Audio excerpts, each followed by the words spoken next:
So what should we do when the TFTs are not making any sense?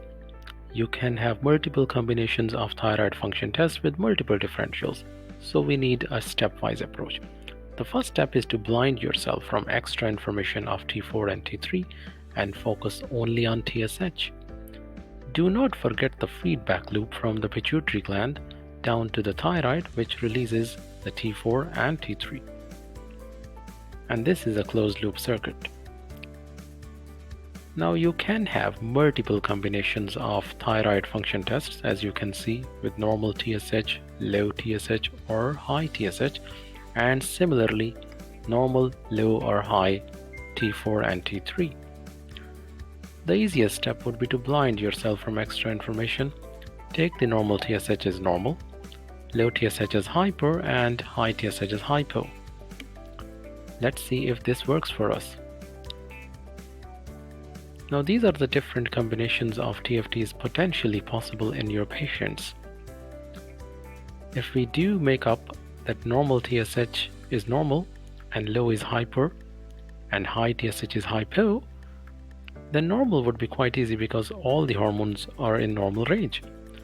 Hyperthyroid is when you have low TSH and high T4 and T3.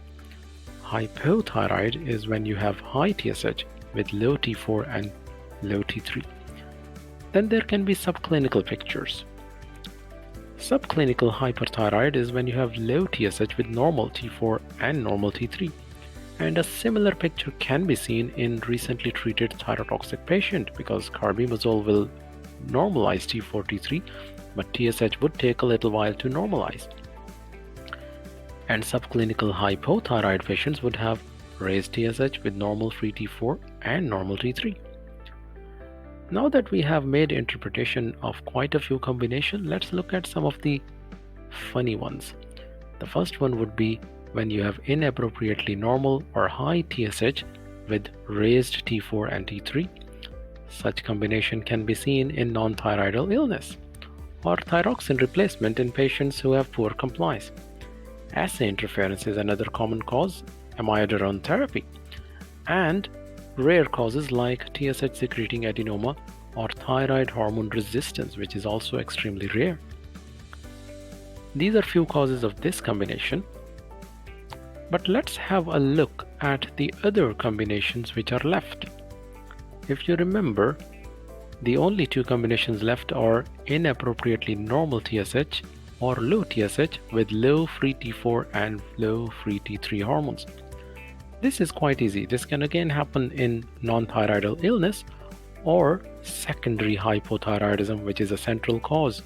So do not forget a pituitary cause in these scenarios. And if your patient has got consistently this format, do check their pituitary hormonal profile plus possible imaging of the pituitary gland, because we don't need to forget the feedback loop, the TSH coming down and T4 getting released from the hormones.